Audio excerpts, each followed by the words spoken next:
My hands trembled as I held the phone to my ear, the promotion letter still warm in my other hand. The parking lot outside my office building was nearly empty, the evening shadows stretching long across the asphalt. I should have been celebrating. Instead, I was about to test the man I'd loved for 8 years. Joseph. My voice caught slightly as he picked up. What now, Maria? I'm watching the game with Dad. His tone was already irritated, dismissive in that way that had become so familiar lately.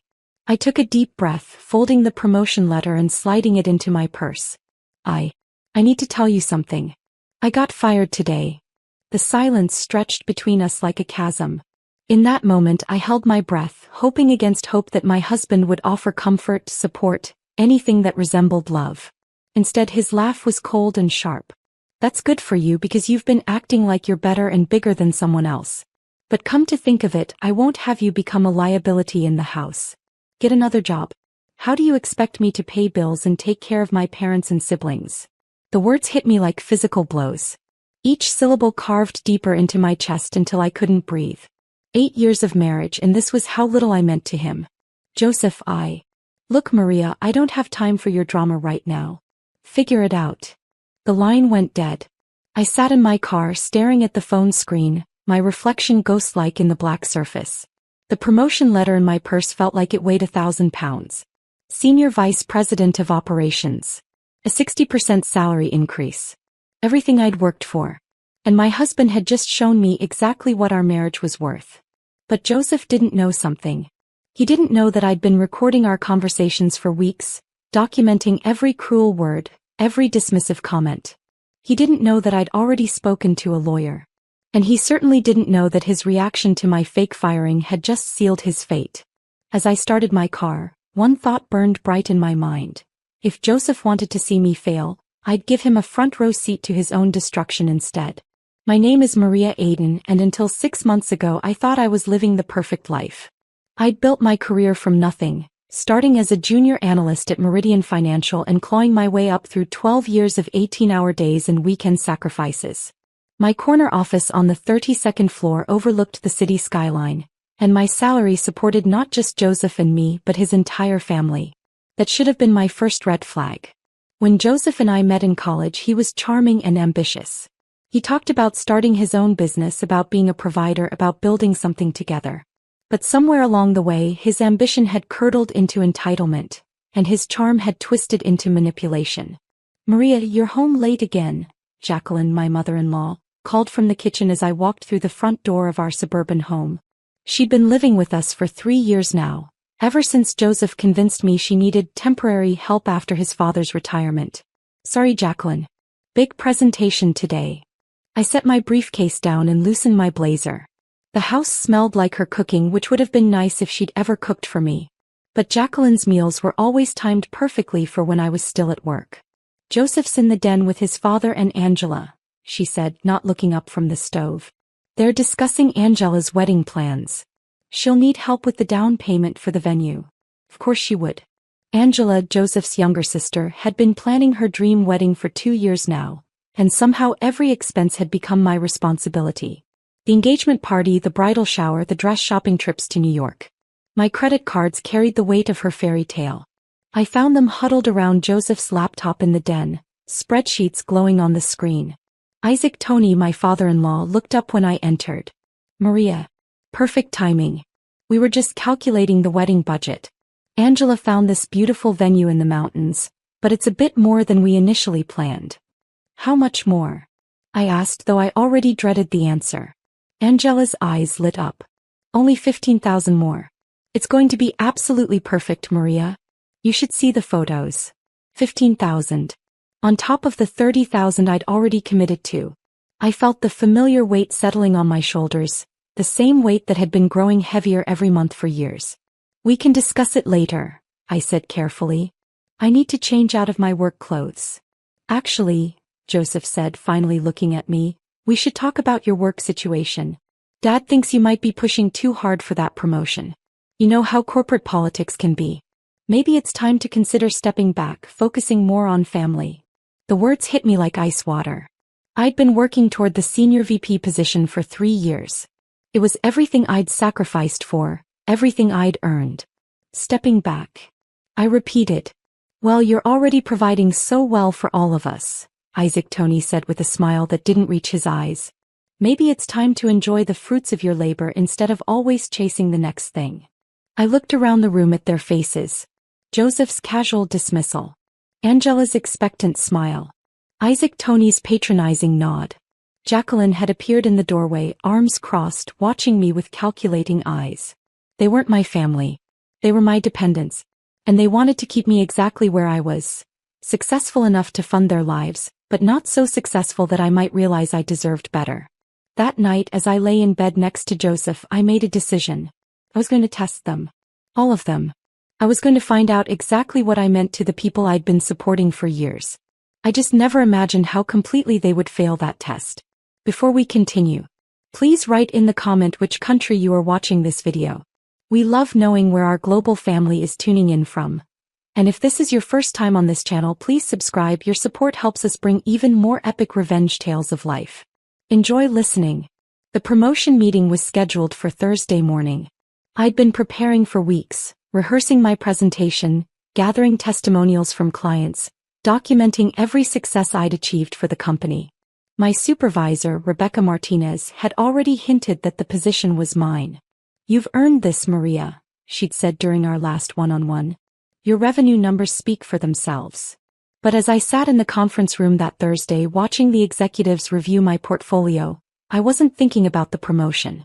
I was thinking about the conversation I'd overheard the night before. Joseph had been on the phone with his brother Giovanni, who lived across the country. I'd been in the bathroom getting ready for bed, when their voices carried through the thin walls. She's getting too big for her britches, Joseph had said. Always talking about work, always stressed about some deadline. I think the money's going to her head. Maybe it's time to remind her what's important, Giovanni had replied. Family comes first, right? Exactly. I've been thinking about having another kid. That would keep her grounded, focused on what really matters. Another kid. We talked about children before, but I'd always said I wanted to wait until my career was more stable. Joseph had seemed to understand. But apparently he'd been planning to make that decision for me. Maria. Rebecca's voice brought me back to the present. The board has made their decision. I straightened in my chair, forcing myself to focus. Congratulations. You're our new Senior Vice President of Operations. The room erupted in applause, but it felt distant, muffled. I smiled and shook hands and accepted congratulations, but my mind was already racing ahead to what came next. As I drove home that evening, the promotion letter on the passenger seat, I made the call that would change everything.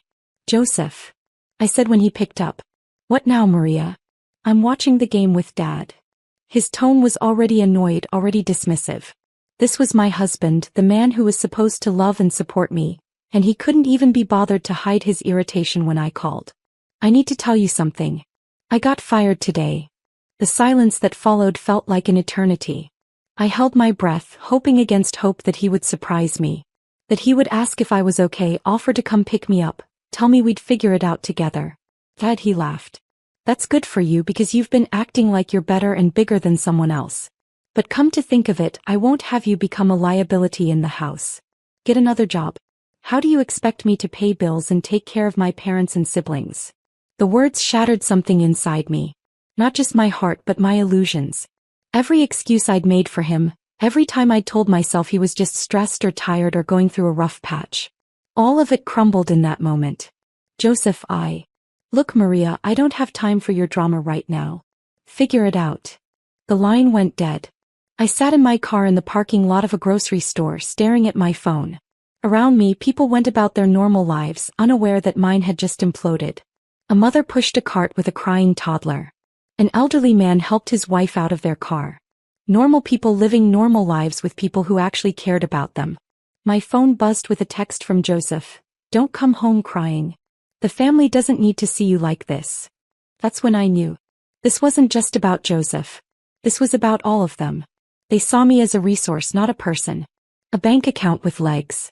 I started my car and drove home, my mind already working on the plan that would give them exactly what they deserved. The house was buzzing with activity when I walked through the front door. I could hear voices in the kitchen, the clink of dishes, the sound of the television in the den. Normal family sounds that had once comforted me but now felt like the soundtrack to my own exploitation. I took a deep breath and walked into the kitchen, where Jacqueline was serving dinner to Isaac, Tony, and Angela. Joseph was nowhere to be seen. Maria. Angela jumped up from her chair. Perfect timing. I was just telling Mom and Dad about the flowers for the wedding. The florist says if we book by next week we can get a discount. That's nice, I said quietly, setting my purse on the counter. Jacqueline looked up from her plate. You look tired, dear. Rough day at work. This was it. The moment of truth. Actually, I said, my voice barely above a whisper, I got fired today. The silence that followed was deafening. Angela's fork clattered against her plate. Isaac Tony's newspaper rustled as he set it down. Jacqueline's mouth fell open. Fired. Angela's voice was shrill. What do you mean fired? I mean I don't have a job anymore, I said, letting my voice crack slightly. They said they were downsizing. I'm sorry. But what about my wedding? Angela's face had gone pale. What about the venue deposit? What about the flowers? Not, are you okay? Not what happened. Not, how can we help? Just immediate concern about how my supposed job loss would affect her wedding. Isaac Tony cleared his throat. Now, Maria, I'm sure this is just a temporary setback. You'll find something else. But what if she doesn't? Angela's voice was rising toward panic. What if she can't find anything that pays as well? What about my dress? What about the catering? Jacqueline stood up abruptly. Where's Joseph? He needs to know about this immediately. She hurried out of the kitchen, leaving me alone with Isaac, Tony, and Angela. The silence stretched between us, heavy with unspoken accusations. This is a disaster, Angela muttered, pulling out her phone. I need to call the wedding planner. Maybe we can postpone some of the payments. Isaac Tony folded his newspaper with sharp, precise movements. Maria, I hope you understand the position this puts the family in. We've all been counting on your income. I know, I whispered. I'm sorry. Sorry doesn't pay bills, he said coldly. Sorry doesn't cover Angela's wedding expenses or our living costs. You need to start looking for another job immediately. And it needs to pay at least as much as your old one. The cruelty of it took my breath away. Here I was, supposedly devastated and unemployed, and his only concern was how quickly I could replace the income they'd all become dependent on. Joseph appeared in the doorway, his face dark with anger. Behind him, Jacqueline hovered like a storm cloud. Is it true? He demanded. You got fired? I nodded, not trusting my voice. Unbelievable. He ran his hands through his hair. Do you have any idea what you've done? Do you know how much we depend on your salary? Joseph, I started, but he cut me off. No, Maria. This is exactly what I was afraid of. You got too comfortable, too cocky. You probably mouthed off to the wrong person or pushed too hard for that promotion you were always talking about. That's not what happened, I said weakly. Then what did happen? His voice was getting louder. Because from where I'm standing, it looks like you sabotaged our entire family's financial security. Angela started crying. Actual tears streaming down her face as she clutched her phone. My wedding is ruined. Everything is ruined. Now, Isaac Tony said, patting her shoulder. We'll figure something out. Maria will find another job. But what if she doesn't? Angela sobbed. What if no one will hire her? What if she's blacklisted or something? The conversation continued around me, but I barely heard it. They were talking about me like I wasn't even there, discussing my future and their expectations as if I were a malfunctioning appliance they needed to repair or replace. Joseph pulled out his phone. I'm calling my brother. Maybe Giovanni knows someone who's hiring.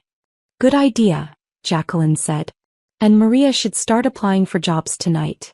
Every minute she waits is money we're losing. I excused myself and went upstairs to our bedroom, closing the door behind me. Through the thin walls, I could hear them continuing their discussion, their voices rising and falling as they planned my life without me. I sat on the edge of the bed and pulled the promotion letter from my purse. Senior Vice President of Operations. A 60% salary increase. Stock options. A corner office with a view of the entire city. Everything they thought I'd lost I'd actually gained. But they didn't know that yet. And by the time they found out it would be too late for all of them. The next morning I woke up to find Joseph already dressed and pacing the bedroom, his phone pressed to his ear. "Yes, I understand the timeline," he was saying. "But this is an emergency situation. My wife just lost her job and we need to know our options." I lay still, pretending to be asleep, listening to his conversation. "Divorce." He paused. "How quickly could we file? And what about asset protection?" My blood turned to ice. He was talking to a lawyer. About divorcing me. Less than 12 hours after I'd told him I was fired. "I see. And if we file before she finds another job, that would affect the alimony calculation?" "Good. Yes, I'll call you back." He hung up and turned to find me watching him. "Oh, you're awake." He didn't even have the grace to look embarrassed. "Who were you talking to?" I asked, though I already knew. "Just exploring our options. Maria, we need to be realistic about this situation. If you can't find another job that pays what you were making, we might need to make some difficult decisions." "Difficult decisions?" He sat on the edge of the bed but didn't touch me. "Look, I've been thinking about this all night. Maybe this is a sign. Maybe we're not as compatible as we thought we were." I stared at him, this man I'd loved for 8 years, this man I'd supported and provided for and built a life with. He was talking about ending our marriage because he thought I couldn't pay his bills anymore. "You want a divorce?" I said flatly.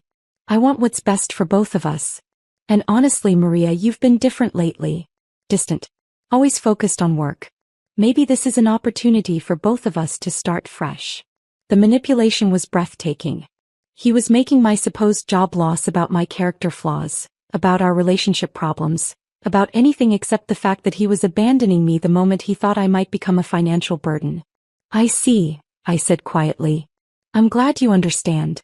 I think if we handle this maturely, we can both move on without too much drama." "Drama?" He was worried about drama. "What about your family?" I asked. "Your parents, Angela's wedding?" Joseph shrugged, and the casual indifference in that gesture cut deeper than any of his words. "They'll understand.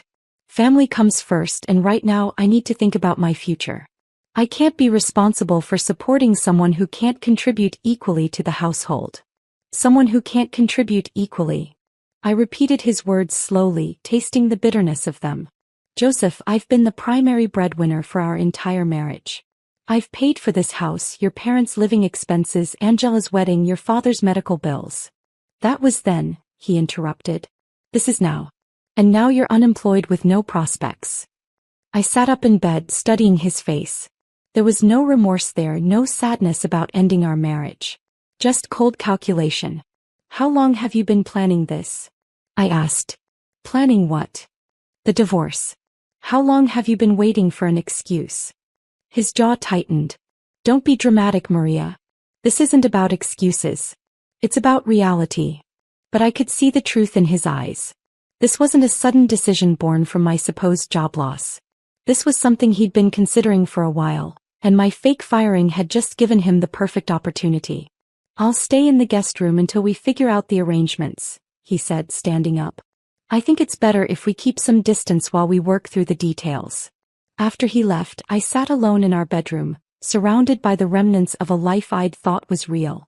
The photos on the dresser showed us at various family gatherings, vacations I'd paid for, celebrations I'd funded.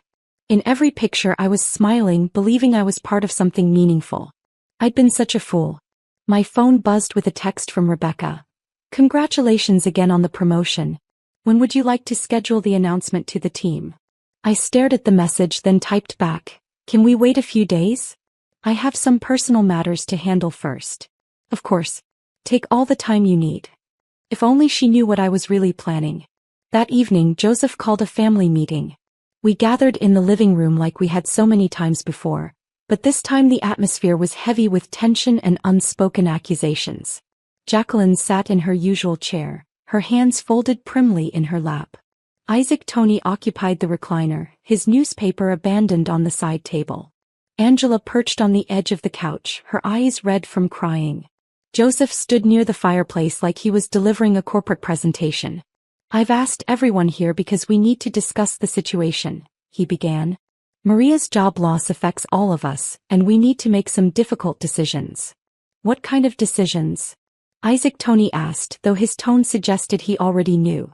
Joseph glanced at me, then back at his family. Maria and I have decided that it might be best if we took some time apart to figure things out. Angela gasped. You're getting divorced? We're exploring our options, Joseph said carefully. The truth is, this situation has made us realize that we might not be as compatible as we thought. I watched their faces as he spoke. Jacqueline's expression was carefully neutral, but I caught the flash of satisfaction in her eyes. Isaac Tony nodded slowly as if this was a reasonable business decision. Angela looked between Joseph and me, her face a mask of confusion and panic. But what about my wedding? She whispered. That's something we'll need to discuss, Joseph said. Obviously, our financial situation has changed. Changed how? Angela's voice was rising. Maria, you'll still help with the wedding, right? Even if you and Joseph are having problems. All eyes turned to me. They were waiting for me to reassure them, to promise that even if my marriage was ending, I'd still fund their dreams and support their lifestyle. I don't know, I said quietly. I don't even know if I'll be able to find another job. Of course you will, Jacqueline said briskly. You're educated, experienced. Someone will hire you. But what if they don't? I pressed.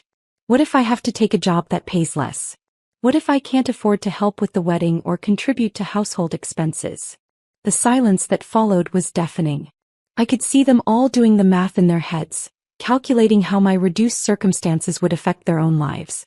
Well, Isaac Tony said finally, I suppose we'd all have to make adjustments. What kind of adjustments? I asked. He shifted uncomfortably. Perhaps Angela could have a smaller wedding. Maybe Jacqueline and I could look into senior housing options. Senior housing? Jacqueline's voice was sharp. Isaac, we can't afford senior housing. Our retirement savings won't cover those costs. Then maybe it's time to consider other options, Joseph said.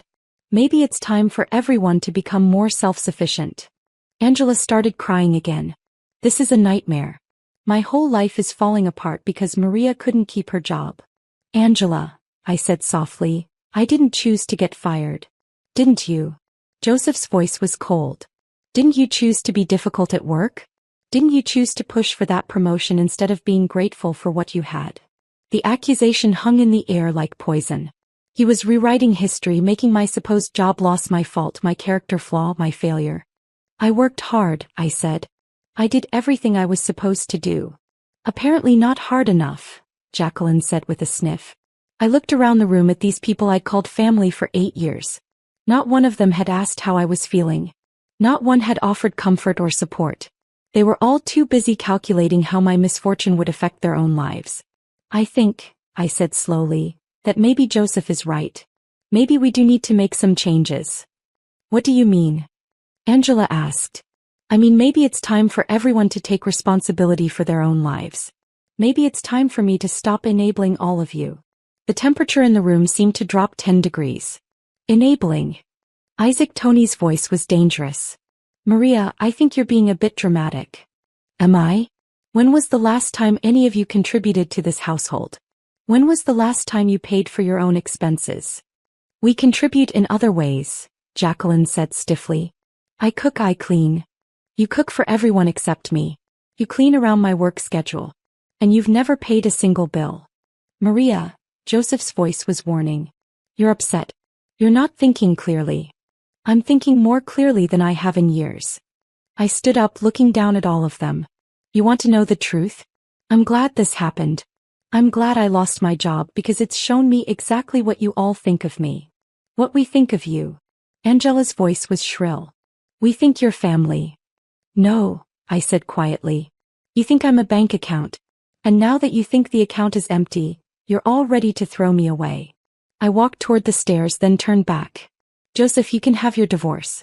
But don't expect me to make it easy for you. And don't expect me to keep funding this family's lifestyle while you're trying to destroy my life. As I climbed the stairs, I could hear them talking in urgent, hushed voices. Planning, calculating, strategizing. They thought they were so clever, positioning themselves for a future without me. They had no idea what was coming. The next morning, I called in sick to work and drove across town to the office of Regina Hendricks, the divorce attorney I'd consulted 3 weeks earlier. Regina was a sharp woman in her 50s with silver hair and eyes like steel. She'd built her reputation destroying cheating husbands and protecting women's assets. Maria, she said as I settled into the chair across from her desk. I wasn't expecting to hear from you so soon. Plans have changed, I said, pulling out my phone. I need you to listen to something. I played her the recording of my phone call with Joseph, his cruel laughter echoing in the quiet office. Then I played the recording I'd made of his conversation with the lawyer, his casual discussion of divorce and asset protection. Regina's expression grew darker with each word. When did you make these recordings? She asked. The first one was yesterday. The second was this morning. I've been documenting everything for weeks. Smart woman. She leaned back in her chair. And you said he doesn't know about your promotion? No one knows. I haven't told anyone at home. Good. Keep it that way for now. She pulled out a legal pad and started making notes. Here's what we're going to do. Your husband wants to file for divorce based on your supposed inability to contribute financially. We're going to let him. Let him. Oh yes. We're going to let him file first. Let him make his case about your reduced circumstances and his need to protect his assets. And then when he's committed to that narrative in court documents, we're going to reveal your promotion. I felt a smile tugging at the corners of my mouth. What will that do? It will show the court exactly what kind of man your husband is. A man who abandons his wife the moment he thinks she's become a financial burden. A man who lies about his motivations and manipulates the legal system for his own gain. She continued writing, her pen moving quickly across the page. More importantly, it will affect the asset division. If he files claiming financial hardship and your inability to contribute, and then we prove that you're actually earning more than ever, the court will not look kindly on his deception. What about his family? They're all living in my house, using my resources. That's where this gets interesting. Regina looked up from her notes. You said they're all financially dependent on you? Completely. His parents have minimal retirement savings. His sister has no job. Joseph himself only works part-time at his friend's auto shop. And they're all pressuring you to continue supporting them even after the divorce? They expect me to fund Angela's wedding even if Joseph and I split up. Regina's smile was predatory. Perfect. We're going to document all of that. Every expectation, every demand, every assumption that you'll continue to be their personal ATM. And then we're going to make sure the court understands exactly how you've been exploited. She handed me a small recording device. I want you to keep documenting everything. Every conversation, every demand, every cruel comment. The more evidence we have of their true nature, the stronger our case becomes. What about the house? I bought it, but Joseph's name is on the deed. We'll deal with that. You have records of all the payments. Every single one. Mortgage, taxes, insurance, utilities, maintenance. I have 8 years of financial records showing that I've paid for everything. Excellent. And his family's living expenses. I have records of those too. Medical bills, car payments, credit card bills, even their groceries. I've been supporting all of them for years. Regina nodded approvingly. You've been thorough. That's going to serve you well. As I left her office, I felt something I hadn't experienced in months. Hope. Not just hope for escape, but hope for justice.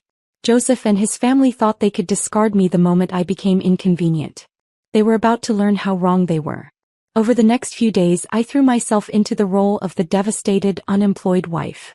I spent hours at the kitchen table with my laptop, pretending to search for jobs while actually coordinating with Regina and planning my next moves. The family's behavior grew more revealing by the day. Angela had postponed her dress fitting and canceled the cake tasting, but she made sure I knew it was my fault. I hope you're happy, she said one morning as I sat at the kitchen table. My dream wedding is turning into a nightmare because you couldn't keep your job. I'm sorry, I said, not looking up from my laptop screen. Sorry doesn't fix anything. Do you know how embarrassing this is? I have to call all my vendors and explain that my sister-in-law lost her job and can't pay for anything anymore. Jacqueline emerged from the laundry room with a basket of clothes. Angela, dear, perhaps you should consider a smaller celebration. Something more, modest. Modest? Angela's voice cracked. I've been planning this wedding for 2 years. I've already sent out invitations. I can't just change everything now. Well, what do you suggest? Isaac Tony asked from his recliner. Maria clearly can't afford the wedding you originally planned. They were talking about me like I wasn't sitting right there. Like I was a broken appliance they were trying to figure out how to replace. Maybe, Angela said slowly, Maria could take out a loan. Or use her credit cards. Just until she finds another job. I looked up from my laptop. Angela, I can't take on more debt when I don't have income. But it's my wedding, she wailed. This is supposed to be the most important day of my life. And it will be, Jacqueline said soothingly. We'll figure something out. Joseph appeared in the doorway dressed for work.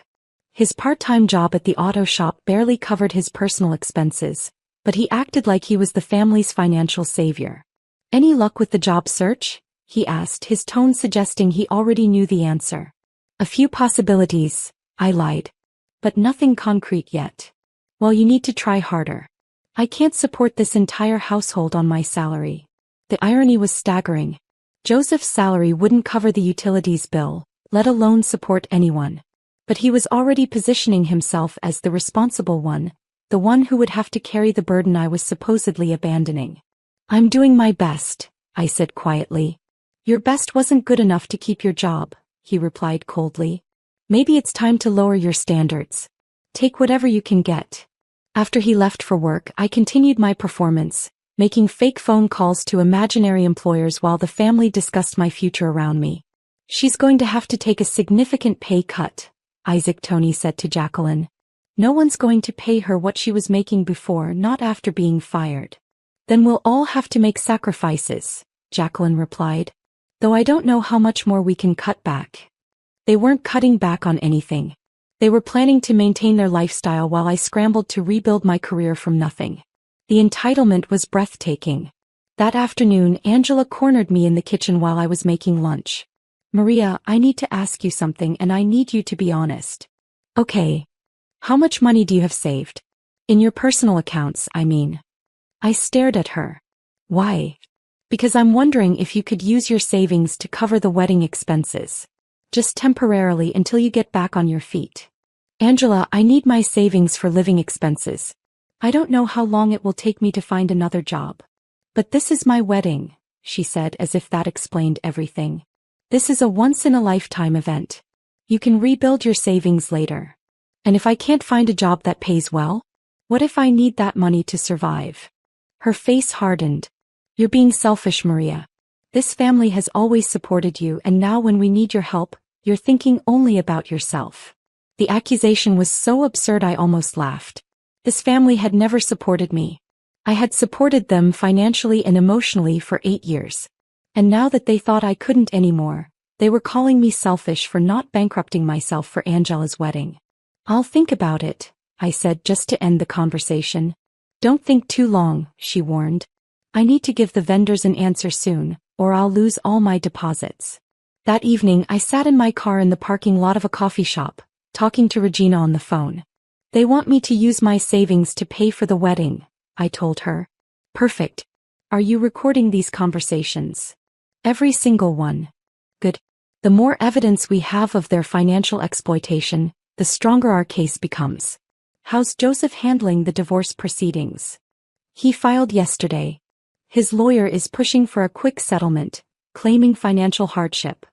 Of course he is. He wants to get out before you find another job and complicate his narrative. We're going to let him think he's winning, right up until the moment we reveal your promotion.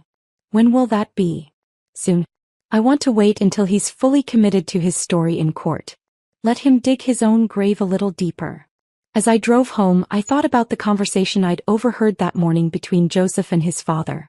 They'd been discussing the house, talking about whether Joseph should try to keep it in the divorce. She can't afford the mortgage payments without her job, Isaac Toney had said. You might be able to get the house for almost nothing. That's what I'm hoping, Joseph had replied. My lawyer thinks we have a good chance, especially if she can't find work quickly. They were planning to take everything. The house I'd bought, the life I'd built, the security I'd provided for all of them. And they thought I was too broken and desperate to fight back. They were about to learn how wrong they were. ## Chapter 8. The Breaking Point. 2 weeks into my charade, the family's true nature had been fully exposed. Every conversation was recorded, every cruel comment documented, Every expectation of continued financial support captured for posterity. But it was Angela's meltdown that finally pushed me to end the performance. I was in the kitchen pretending to review job listings, when she stormed in with her phone pressed to her ear. "No, you don't understand," she was saying to whoever was on the other end. "My sister-in-law lost her job. We need more time to make the payment." She hung up and turned to me, her face flushed with anger and embarrassment. "That was the wedding venue. They're threatening to cancel our contract if we don't pay the balance by Friday." "How much is the balance?" I asked, though I already knew. $25,000. Her voice cracked. "Maria, you have to help me. You have to find a way." "Angela, I've told you." "I don't care what you've told me," she screamed. "This is my wedding. Do you understand what that means? This is the most important day of my entire life and you're ruining it." Jacqueline hurried into the kitchen, drawn by the shouting. "What's wrong?" "The venue wants their money," Angela sobbed. "And Maria won't help." "Won't help or can't help?" Jacqueline asked, her eyes narrowing as she looked at me. "She has savings," Angela said. "She has credit cards. She could find a way if she really wanted to." "Is that true, Maria?" Jacqueline's voice was cold. "Do you have resources you're not telling us about?" I looked between them, these two women who had lived in my house, eaten my food and spent my money for years. They were looking at me like I was a criminal for not bankrupting myself for Angela's wedding. "I have some savings," I admitted. "But I need that money for..." "For what?" Angela interrupted. "For yourself. While my entire future is falling apart." "Your future isn't falling apart because of a wedding venue," I said quietly. "Yes, it is. Don't you understand? This wedding is everything to me. It's my dream, my perfect day, and you're destroying it because you're too selfish to help your own family." "Selfish." The word came out sharper than I intended. "Yes, selfish." Angela was crying now, mascara streaming down her cheeks. "We've all sacrificed for you over the years. We've supported you, encouraged you, been there for you. And now when we need you, you turn your back on us." The rewriting of history was breathtaking. When had they ever sacrificed for me? When had they ever supported me? I couldn't think of a single instance where any of them had put my needs before their own. "What sacrifices?" I asked. "What?" Angela looked confused. "What sacrifices have you made for me? When have you supported me?" "We've been your family. We've welcomed you, included you. You've lived in my house rent-free for 3 years. I've paid for your car, your insurance, your medical bills, your shopping trips. What exactly have you sacrificed?" Angela's mouth opened and closed like a fish. Jacqueline stepped forward, her face hard. "Maria, I think you're forgetting everything this family has done for you. We've provided you with a home, with love, with belonging. That's worth more than money. A home that I bought and pay for. Love that disappears the moment you think I can't fund your lifestyle. Belonging that's conditional on my bank account." "That's not true," Jacqueline said, but her voice lacked conviction. "Isn't it? Where was this love and belonging when Joseph called a lawyer the day after I told him I was fired? Where was it when you all started planning how to cut me out of your lives?" The kitchen fell silent. Angela had stopped crying, her face pale with shock. Jacqueline's mouth was pressed into a thin line. "We never said we wanted to cut you out," Angela whispered. "You didn't have to say it. Your actions said it for you." I stood up from the table, closing my laptop with a sharp snap. "You want to know the truth? I'm glad this happened. I'm glad I lost my job because it showed me exactly what you all think of me. I'm not your family. I'm your babe. And the moment you thought the money was gone, you were ready to throw me away." "Maria," Jacqueline started. "No. I'm done. I'm done pretending this is a family. I'm done enabling all of you. And I'm done being treated like a bank account instead of a human being." I walked toward the stairs, then turned back. "Angela, you want your dream wedding? Figure out how to pay for it yourself. Jacqueline, you want to keep living here? Start paying rent. And Joseph?" I smiled coldly. "Joseph can have his divorce. But he's not getting anything else from me." As I climbed the stairs, I could hear them talking in urgent whispers. Planning, strategizing, trying to figure out how to salvage their comfortable lifestyle. They had no idea that their comfortable lifestyle was about to become a very expensive memory. Chapter 9. The Revelation. The next morning I called Regina and told her it was time. Are you sure? She asked. Once we reveal your promotion, there's no going back. I'm sure. I can't stand another day of this performance. All right. I'll file our response to Joseph's divorce petition today. And Maria? Make sure you're somewhere safe when the news breaks. This is going to get ugly. I spent the morning at work, finally allowing myself to enjoy my new office and my new title. My assistant brought me coffee and briefed me on the day's meetings. My team congratulated me on the promotion they'd just learned about. For the first time in weeks, I felt like myself again. At noon, I drove home for what I knew would be the last time as Joseph's wife. The house was quiet when I walked in. Too quiet. I found them all gathered in the living room, their faces grim. Joseph was holding a stack of papers, his hands shaking slightly. Maria, he said when he saw me. We need to talk. About what? He held up the papers. About these. About the lies you've been telling us. My heart started racing, but I kept my expression neutral. What lies? Don't. His voice was dangerous. Don't you dare keep lying to us. I know about your promotion. I know about your new salary. I know you've been playing us for fools. Angela was crying again, but this time it was angry tears. How could you do this to us? How could you let us think you were fired when you actually got promoted? How did you find out? I asked. Your company called, Jacqueline said coldly. They wanted to schedule a photo shoot for the company newsletter. Something about featuring their new senior vice president. I almost smiled. Of all the ways for the truth to come out, I hadn't expected that one.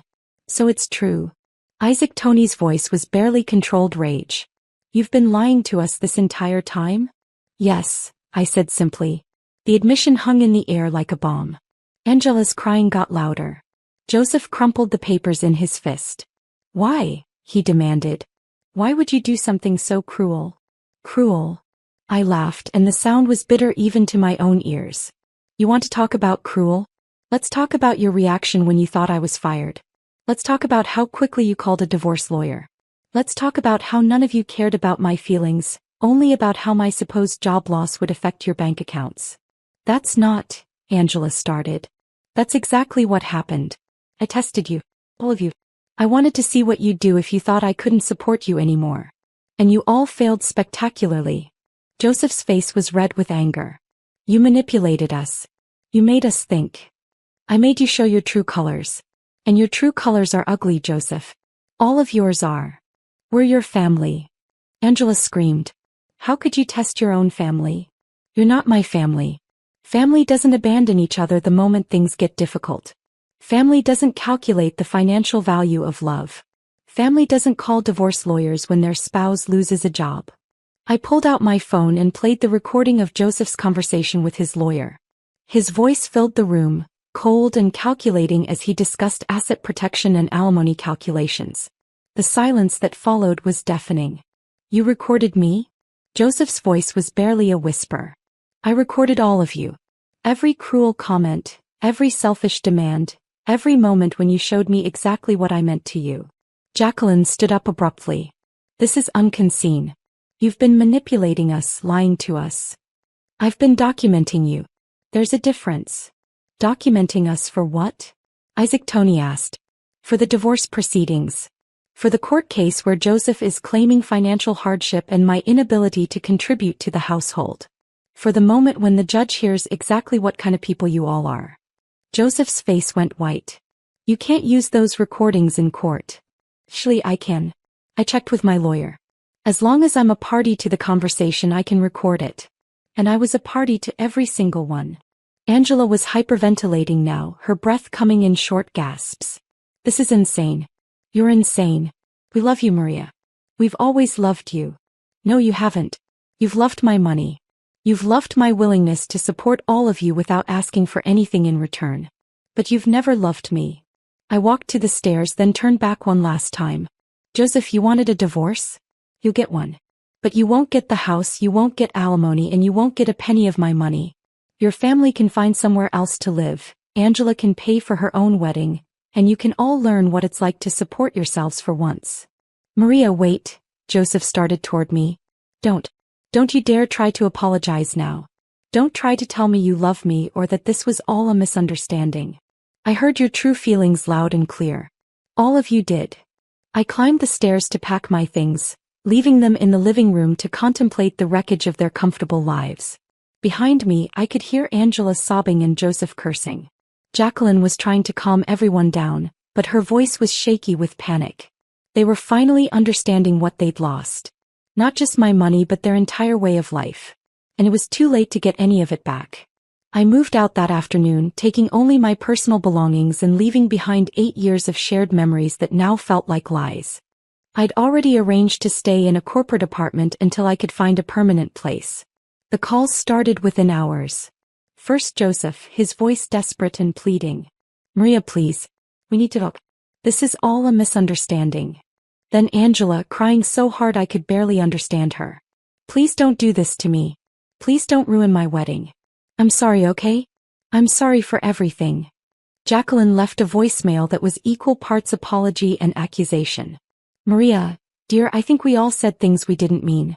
But surely you understand that we were just worried about the family's future. We can work this out." Even Isaac Tony called, his voice stiff with wounded pride. "Maria, I think you're being hasty. Perhaps we should all sit down and discuss this like adults." I didn't answer any of them. Instead, I forwarded all their messages to Regina, adding to the mountain of evidence that would soon be presented in court. The divorce proceedings moved quickly. Joseph's lawyer had filed claiming financial hardship and my inability to contribute to the household. When Regina revealed my promotion and salary increase, along with the recordings of their reactions to my supposed firing, the entire case collapsed. "Your Honor," Regina said during the hearing, "Mr. Isaac filed for divorce within 24 hours of believing his wife had lost her job. The recordings clearly show that his concern was not for his wife's well-being, but for his own financial security." Joseph's lawyer tried to argue that the recordings were taken out of context, but the evidence was overwhelming. Joseph had abandoned me the moment he thought I couldn't support him. His family had treated me like a bank account rather than a person. And they'd all made it clear that their love was conditional on my ability to fund their lifestyle. The judge was not sympathetic. "Mr. Isaac," she said, her voice cold with disapproval, "you filed for divorce claiming financial hardship while your wife was actually earning more than ever before. You've wasted this court's time with false claims and manipulative tactics." Joseph tried to speak but the judge cut him off. "Furthermore, the evidence shows a pattern of financial exploitation by you and your family. Mrs. Aiden has been supporting not just you, but your parents and sister for years, receiving nothing in return but demands for more money." The asset division was swift and brutal. I kept the house since I'd paid for it entirely. I kept my retirement accounts, my savings and my investments. Joseph got his personal belongings and his car, which I'd also paid for but which the judge allowed him to keep out of basic fairness. "As for alimony," the judge continued, "given Mr. Isaac's demonstrated ability to work and his clear intention to abandon his wife during what he believed was a time of financial hardship, I see no reason why Mrs. Aiden should be required to continue supporting him." Joseph's face crumpled. His lawyer whispered urgently in his ear, but there was nothing left to argue. The divorce was finalized 6 weeks later. The fallout was immediate and devastating for Joseph's family. Without my income, they couldn't afford to stay in the house. Joseph moved back in with his parents, who were forced to sell their retirement home and move into a small apartment. Angela's wedding was canceled entirely when she couldn't make the venue payments. The humiliation was public and complete. Angela had to call all her friends and family to explain that the wedding was off. Jacqueline had to explain to her social circle why she was suddenly living in a tiny apartment instead of the beautiful suburban home she'd been bragging about for years. Joseph tried to get his job at the auto shop increased to full-time, but his friend's business was struggling and couldn't afford to pay him more. He ended up taking a second job at a grocery store, working nights to make ends meet. The irony wasn't lost on me. For the first time in years, they were all working to support themselves instead of relying on someone else's money. But the calls didn't stop. Angela called me crying every few days, begging me to reconsider helping with her wedding. "I know we made mistakes," she sobbed during one particularly pathetic call. "But I've learned my lesson. I'll be different, I promise." "Different how?" I asked. I'll get a job. I'll contribute to the family. I'll pay you back for everything." "Angela, you're 26 years old. You should have had a job years ago." I know. But I was planning my wedding, And Joseph said you didn't mind supporting the family. Joseph was wrong. I minded very much. I just didn't say anything because I thought you all cared about me. We do care about you. No, you don't. You care about my money. There's a difference. Jacqueline tried a different approach, appealing to my sense of family obligation. Maria, dear, I know we've had our differences, but surely you don't want to see Isaac, Tony, and me homeless. You're not homeless. You have an apartment. A tiny, cramped apartment in a terrible neighborhood. We're elderly, Maria. We need stability, comfort. Then you should have thought about that before you treated me like a bank account instead of a daughter-in-law. We never treated you that way. Jacqueline, you literally asked me to use my savings to pay for Angela's wedding after you thought I'd been fired. You wanted me to go into debt for a party. The silence on the other end of the line was telling. Joseph's calls were the most desperate. He'd gone from arrogant and dismissive to pleading and pathetic in a matter of weeks. Maria, please. I made a mistake. I was scared, I wasn't thinking clearly. But I love you. I've always loved you. You love my money, Joseph. You made that very clear. That's not true. Yes, I panicked when I thought you lost your job, but that's not true. Yes, I panicked when I thought you lost your job, but that doesn't mean I don't love you. You called a divorce lawyer within 12 hours, Joseph.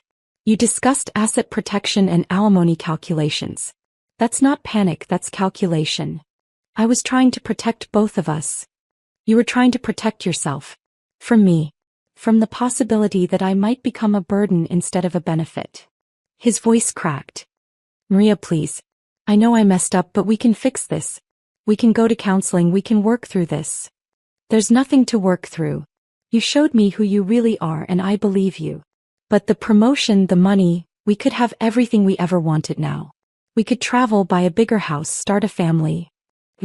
There is no we, Joseph.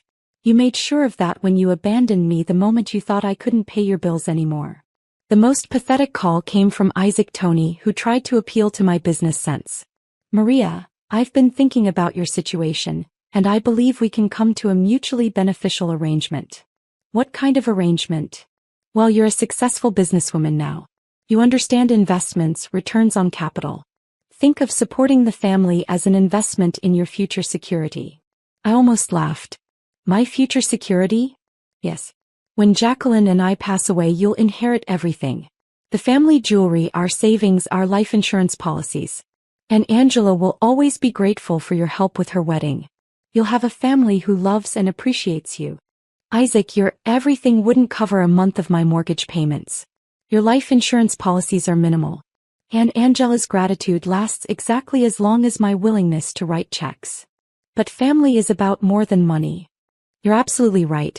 Family is about love, support, loyalty, and sacrifice. None of which any of you have ever shown me. That's not fair, Maria. We've always welcomed you into my own house that I paid for, to eat food I bought, while you all lived off my income and treated me like hired help. The conversation ended with him hanging up on me, but he called back an hour later to apologize and try a different approach. They were all trying different approaches now, cycling through guilt, manipulation, false promises, and outright begging. But it was too late. I'd seen their true faces and there was no going back. 6 months after the divorce was finalized, I was settling into my new life with a satisfaction I hadn't felt in years. My promotion had led to even greater opportunities. The company was expanding internationally, and I'd been asked to head up the European division. It would mean relocating to London for 2 years, with a salary that would make my current income look modest. I'd sold the house where I'd lived with Joseph and his family. Too many bad memories lingered in those rooms. Instead, I bought a sleek downtown condo with floor-to-ceiling windows and a view of the river. It was smaller than the suburban house, but it was entirely mine. The silence was golden.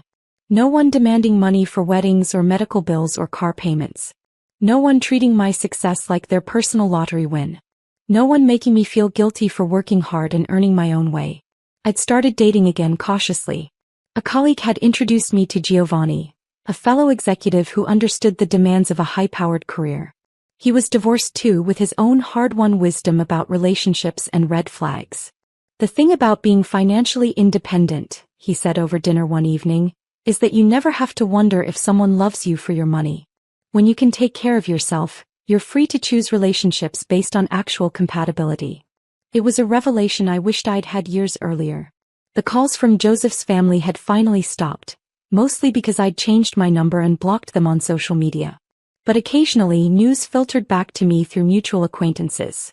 Joseph was still working 2 jobs, struggling to make ends meet in a studio apartment across town. He'd tried dating, but word had gotten around about the divorce proceedings and his treatment of me. Most women weren't interested in a man who'd abandoned his wife the moment he thought she couldn't support him financially. Angela had finally gotten a job at a retail store, but she was bitter about having to work for minimum wage instead of planning her dream wedding. She'd broken up with her fiancé after he realized she had no money and no prospects. Apparently he'd been as much of a gold digger as she was.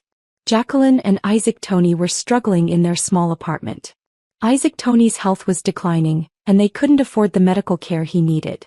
They'd applied for government assistance, something they'd once looked down on when they were living comfortably off my income. I felt no satisfaction in their struggles, but I felt no guilt either. They'd made their choices and now they were living with the consequences. I was leaving my office building one evening when I saw him waiting by my car. Joseph looked older, thinner, worn down by months of working multiple jobs and living paycheck to paycheck. "Hello, Maria." "Joseph." I kept my voice neutral, professional. "What are you doing here?" "I needed to see you. To talk to you." "We have nothing to talk about. Please. Just 5 minutes." I looked at him, this man I'd once loved, and felt nothing but pity. "Fine. 5 minutes." He took a shaky breath. "I know I messed up. I know I hurt you. But I've learned from my mistakes." "Have you?" "Yes. I've been working 2 jobs, supporting my family on my own. I understand now how hard it was for you, carrying all that financial responsibility." "Do you?" "I do. And I'm sorry. I'm so sorry for everything I said, everything I did.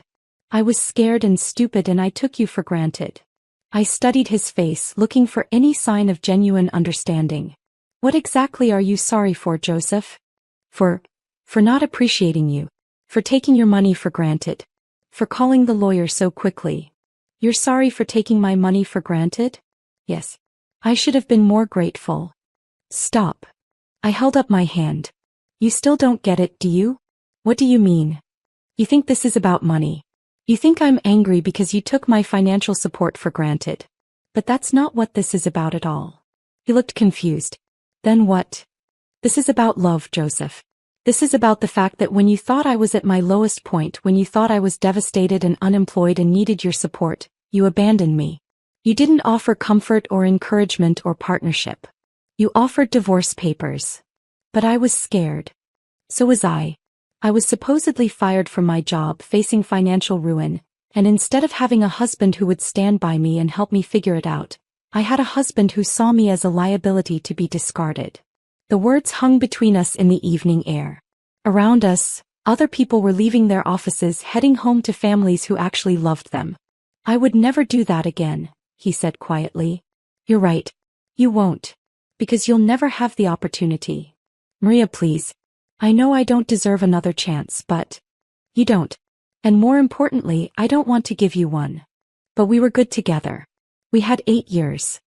We had 8 years of me supporting you and your family while you all took me for granted.